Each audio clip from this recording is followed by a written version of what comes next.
as I said before, just for you that you just joined, Urban Yoga Lab is presenting this webinar today. Urban Yoga Lab is an employee well-being provider, and Oxyzn is a one-stop employee well-being shop. Just a little bit about us, if you want a little bit of context in terms of numbers and, you know, in terms of industries that we operate. And just a few of our clients we have delivered our services before. We're going to share those slides with every single one who will stay until the end of this presentation. And also we are going to share some kind of giveaways at the end, and I'm going to make some special announcements too. So, but before I start with the presentation, guys, I'd like to invite you all to actually participate in this kind of poll, so we can all share a little bit about what is our understanding when it comes to burnout, right? So if you can either do two things. You can either take a photo of this QR code and you can actually, then it activates it and you can start participating in this poll, or you can just copy and paste the link you will find in the comments below, and you can participate this way too. Let me go through the chat to see if there is anything important to address here. No, it's all good. So, I'm going to stop sharing my screen and I'm about to activate the poll. But can you let us know in the comments, guys, if anyone finds it challenging to participate? Please let us know in the comments below. Okay, I'm going to activate this poll in a few seconds. But in the meantime, if you have any difficulty to get the QR code or to access the link, please let us know in the comments and my team will make sure that every single one of you guys has the link. And I highly encourage you to participate because trust me, this is the fun part. This is the really fun part.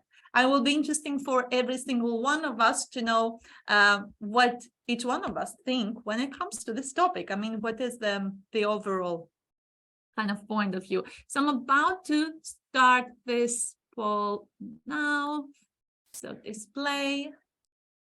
And let me know, guys, if you can participate and if you can see the first question. From 1 to 5, how confident are you in your ability to help your female yes, that's the first question. So from 1 to 5, how confident are you in your ability to help your female employees who suffer from burnout? From 1 to 5. And I'm going to share my screen so you can all see the results here. Even those who do not participate in the poll, they will be able to see the results. So I'm going to let everyone participate here. Oh, interesting. It's 4. Okay. Amazing. 4. That's great. That's great. Really great, guys, because I will definitely ask you what are the best practices you implement within your business that gives you this confidence, right? I'd love to know, and I'd love to hear from you, from those of you who feel confident, quite confident, or 100% confident, to please let us know in the comments what type of practices, what type of best practices do you implement within your business. And I'm gonna move to the next question, which is, are you currently running any well-being programs about employee burnout?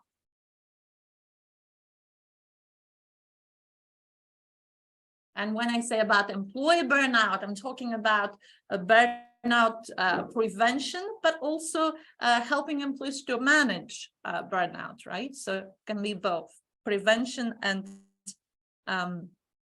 management. Okay. And we have some more people who still thinking about it, so I'm going to give a few more seconds. But for those of you who said in the previous question that you feel confident helping your female professionals within your business to prevent and overcome burnout, can you please let us know in the comments, what are the best practices? What are the things you currently are doing within your business to support those female professionals? Can you let us know in the comments, guys? I see, yeah, I mean, as a great majority of us here in this virtual room, not organizing any well-being programs about employee burnout. Those of you who do, guys, can you just let us know what type of programs do you organize? It will be really interesting to find out. As I said, this presentation is a conversation, we dialogue here, and we all share our own ideas and best practices. So our next question is, do you see some of your best talent leaving your organization because of burnout? Let's be honest here, guys. If you don't know, no worries. Do not participate in this specific question.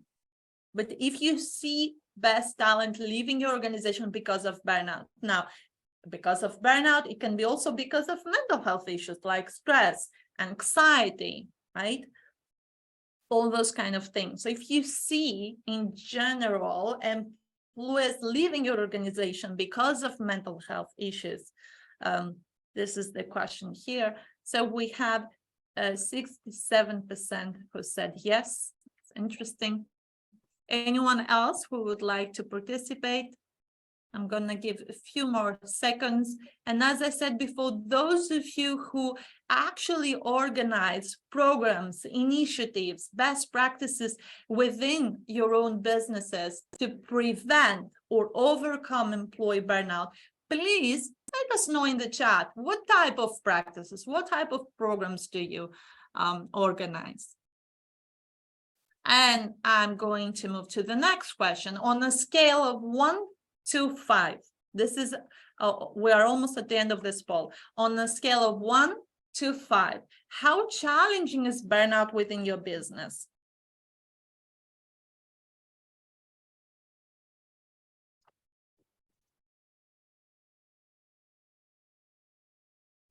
Amazing.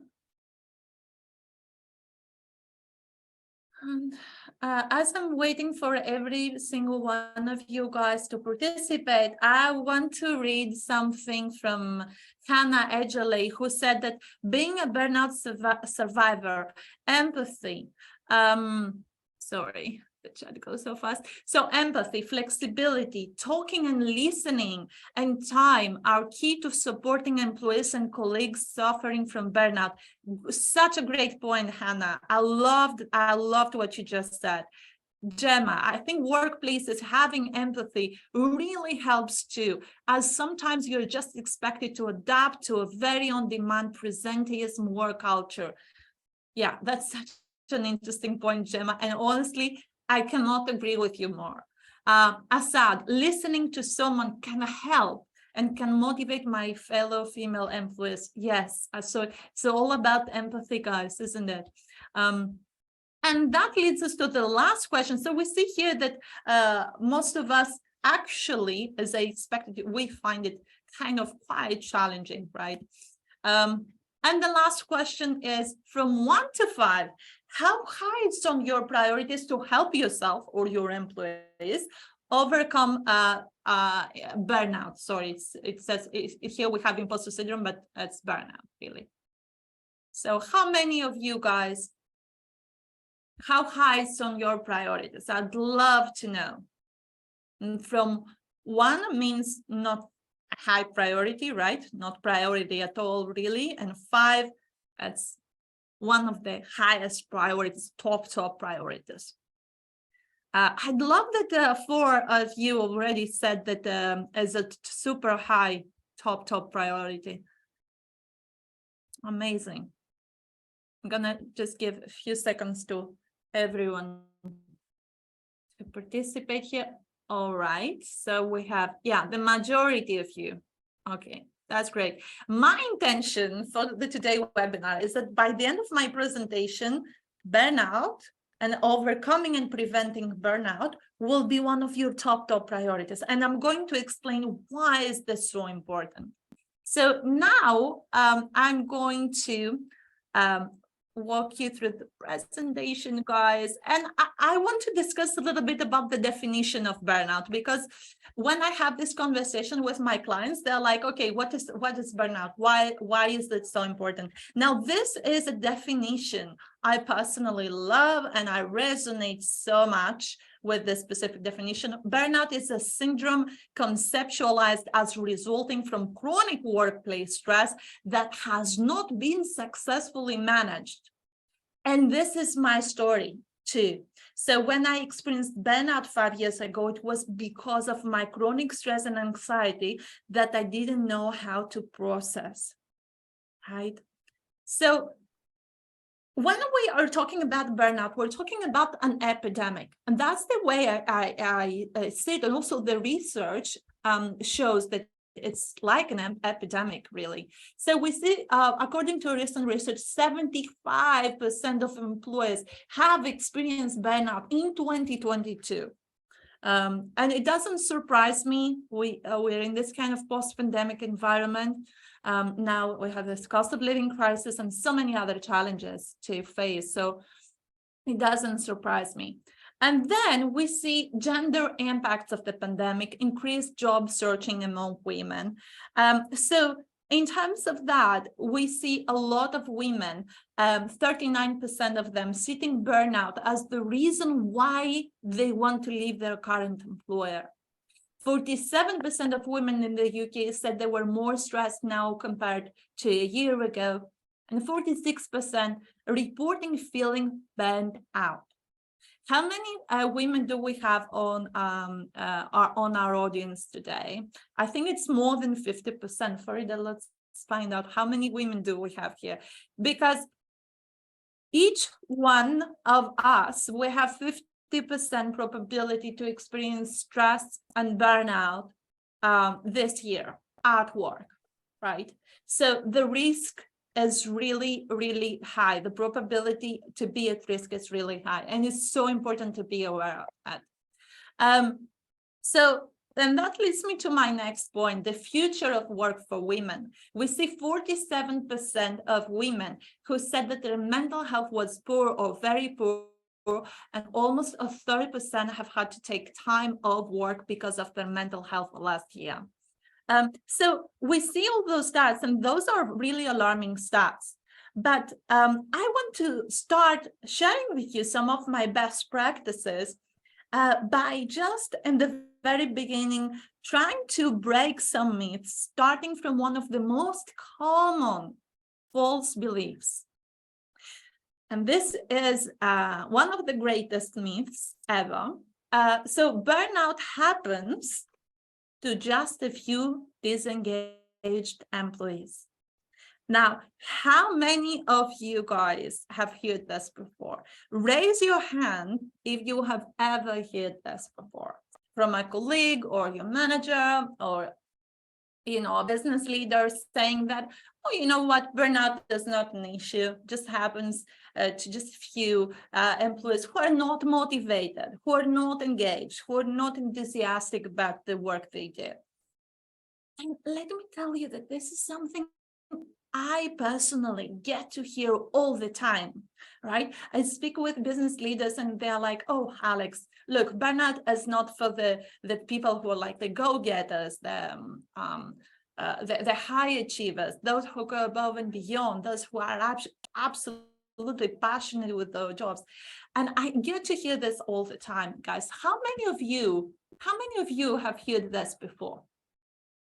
It's interesting to know in the comments if you have you ever heard that the burnout happens to just a few disengaged employees, that it doesn't affect the best top performing employees?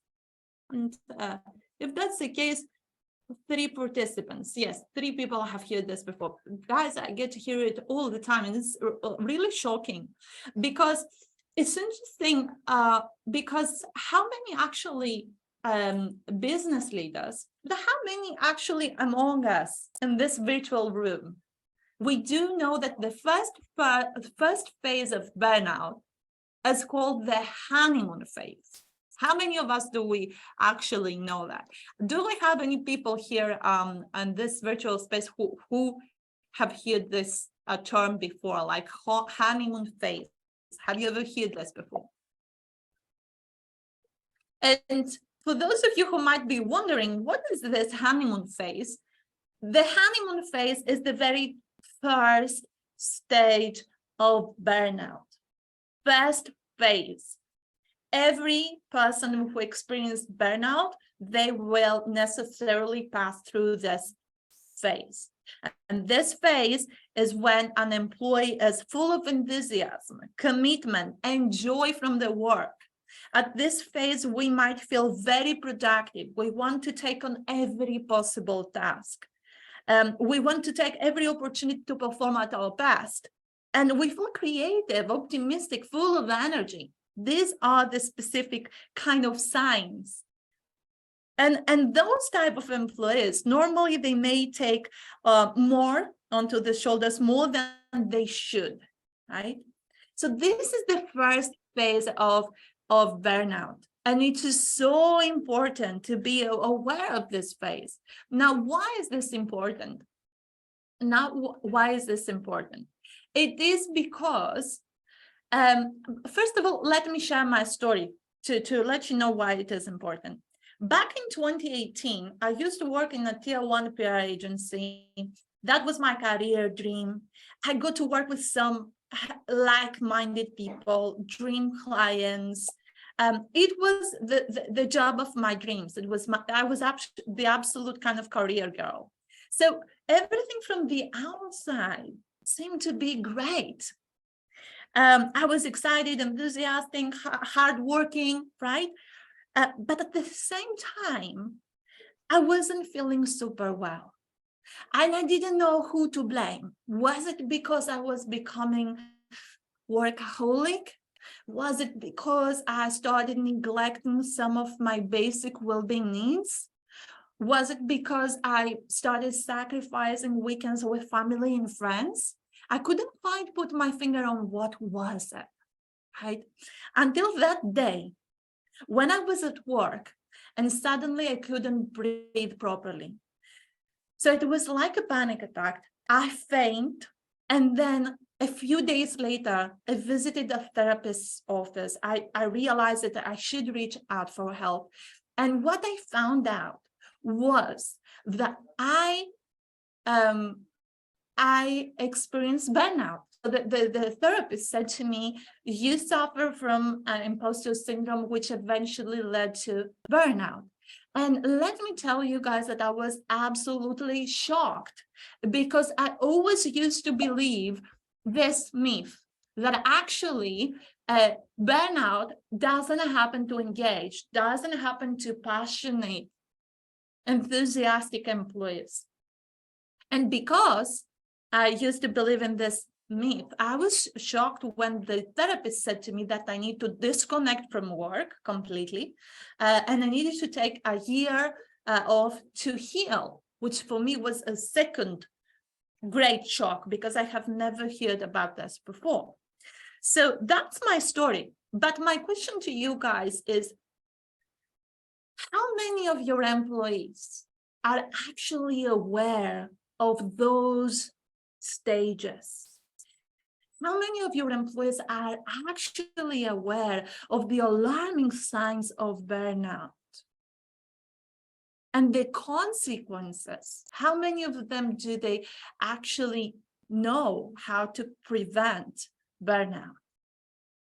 And it's interesting because when I ask this question, I get like all those responses of people who are like, no, none of our employees know step by step the stages, the signs, how to be proactive when it comes to their mental health.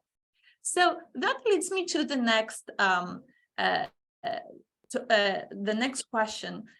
How many of your employees within your business do you feel that they have a good understanding of the alarming signs of burnout in their own personal lives? Right. And this is a good question to ask ourselves, to ask our teams, to discuss with the rest of our HR leaders. How many do they know? And maybe let's do a survey, let's find out. So some of the best practices, because here we're talking about lack of awareness, as Reg mentioned earlier, lack of awareness is the greatest challenge. So when it comes to the best practices, I highly recommend 3 main steps. The first one is to offer your employees, empower your employees with self-assessment tools to evaluate their work-related stress levels. And through those tests, we personally in Urban Yoga Labs, the team, we offer to our clients anyway, we help them to provide their employees with the results and personalized recommendations to take actionable steps towards stress management. So self-tests can be powerful. And by distributing, sharing those self-tests on a regular basis, you can actually help your employees to be proactive, to be more proactive when it comes to their mental health. The second best practice is conversations. Share experiences via groups. Now, my suggestion to you is to appoint a well-being champion within your business, and that champion can share their own experiences, they can create mental health groups, and they can actually drive new initiatives to support burnout prevention. So it all starts with conversation. And I think you will agree with me that starting to notice is half the battle with everything. This is why awareness is so important. The last best practice is training. We need to provide training delivered by psychologists or Olympian athletes or sports psychologists to help employees to get access to the right soft skills they need so they can feel less stressed. And when I say soft skills, I'm talking about transferable skills, such as helping employees to learn how to set boundaries, manage workload priorities, give and receive feedback effectively. And you might get surprised if you do a survey, how many of your employees actually need help when it comes to those things, right? So here we have the self-assessment tools we use in Urban Yoga Lab, the burnout self-assessment and the score interpretation. So feel free to just download those and use them within your business, guys, or you can also, take a test yourself to see your score. But it's really, really helpful to share those type of assessments. And here we have even more tools. If you want to try more tools, and you're more than welcome. Here we have a short list. So the next myth is about women. And it's something I get to hear all the time. I get to hear that for women, a remote work is a blessing. Well, allow me to tell you that remote work is a blessing, but it can be a curse as well. And a question I get from many business leaders all the time is why women are more burnt out than men.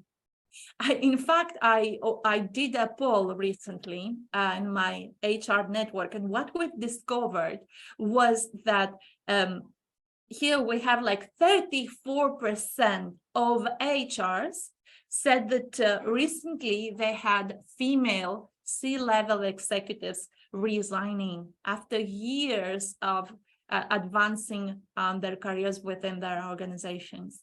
So 34%, guys. And I find this to be very, very alarming, right? Because yes, it's true that many men also resign from their roles, but when women do, it's particularly alarming, precisely because there are still so very few in leadership positions. They act as role models, right?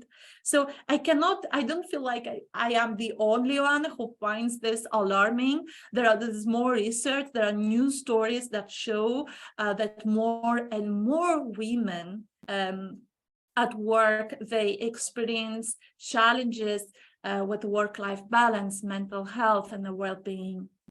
So if that's true, right, if that's the reality, and if those stats are right, and we have 1 out of 2, almost 1 out of 2 women feeling that they are suffering, their physical well-being is suffering, they feel like they need to be always available, they feel really, really overwhelmed.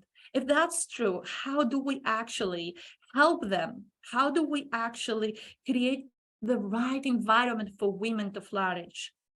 And here is my best practice when it comes to this topic, is all about hosting a small group coaching series.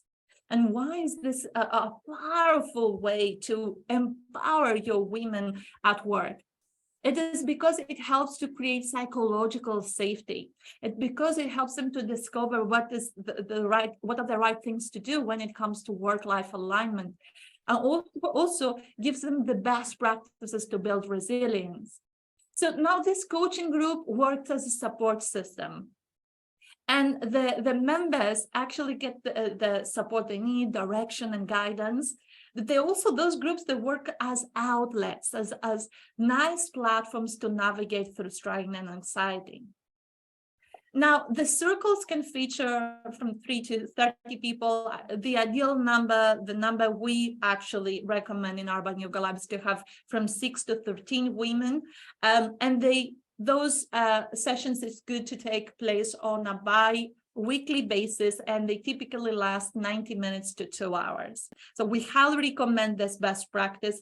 Women, when they are surrounded by women and they have the right coach to facilitate the conversations, can actually help them to identify their stress triggers, to prioritize their life better, and as I said before, to get the right work-life balance. The last thing is that many employers, many business leaders, they feel that they can actually help employees only after burnout happens, right? They don't need to be so much proactive when it comes to that. It's not that important. So when it comes to burnout, we have three different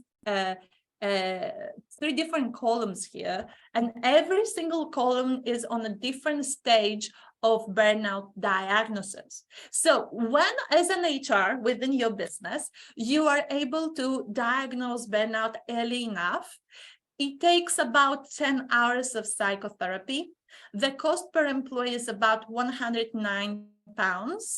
So they need to do 10 sessions, almost like 1,000 plus pounds, and 5 days of sick leave. And the reduction of work performance is 5% in the first year.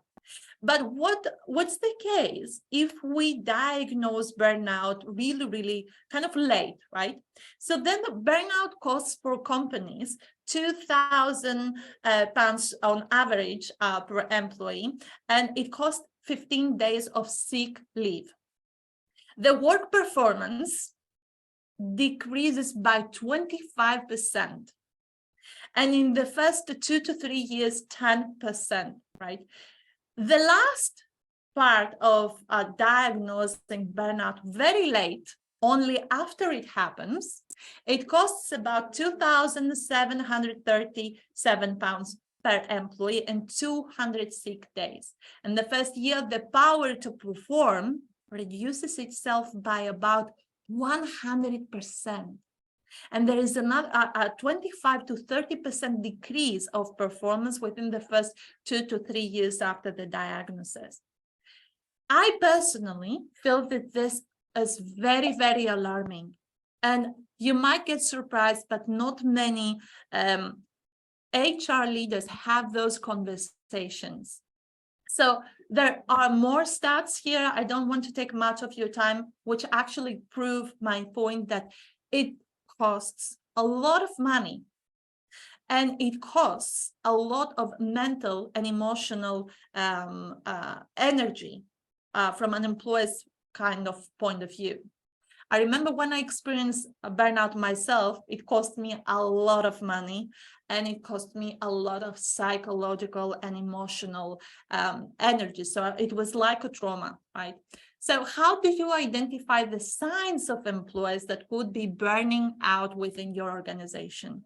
Some of the best practices that we have seen that work really well is sharing burnout risk calculators with your managers to help them actually identify the alarming signs of burnout among your employees early enough.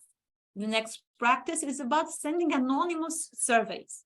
Ask your team members, how do they feel about this specific hot topic, right? Because burnout is still a topic that many people don't feel comfortable talking about. And for a true picture, it's really important to share anonymous surveys, right? The last point I wanted to make, the last best practice is training your managers. Many times we see our managers getting promoted and we feel like in a magical way, they will learn how to lead with compassion and empathy and understanding. This is not always the case, right? So we need to provide them with ongoing training to get access to soft skills. And my next, so here you can, again, this is for managers. The previous tests we shared were for employees exclusively. These ones are for managers. So managers can actually take those tests to see whether they have, whether they have actually, sorry, something happened with my presentation here. Stack. Yes. So just to make sure, Farida, our team member, will share the links in the comments with the self-tests for managers. Okay, so feel free, guys, to actually access those tests and share those with your managers. You know, it's a great thing actually to help your teams to get access to the right tools they need so they can actually better support your employees. And my next point, as we are at the very end of this conversation today, as I said before, I'm going to share this presentation with you. So if there is something that you didn't have the time to take a photo or to copy and paste the link, don't worry. We'll share this presentation with all of you who are here with us until the end. Now, my question to you is from 1 to 5. How confident are you and your understanding of employee burnout and how you can better help your colleagues or employees? Can you let me know in the comments, guys? I'd love to know. From 1 to 5, how confident are you in your understanding of employee burnout and how you can better help your colleagues or employees?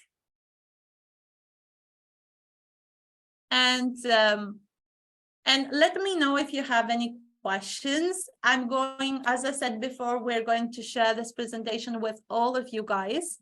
Thank you so much for staying with us and just watching this presentation with all of us. We really, really appreciate it.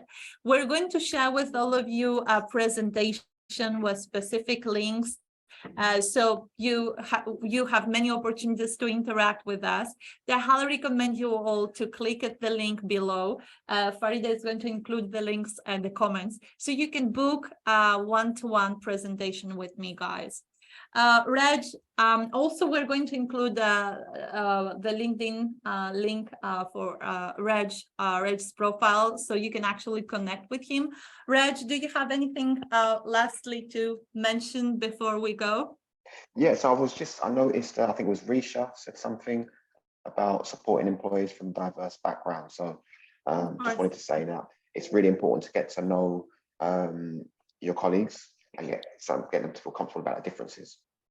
So that can be for a one-to-one conversation, it can be surveys, or just doing your own kind of research to find out, what the reality is like from people from a particular demographic, some of the common themes that they face.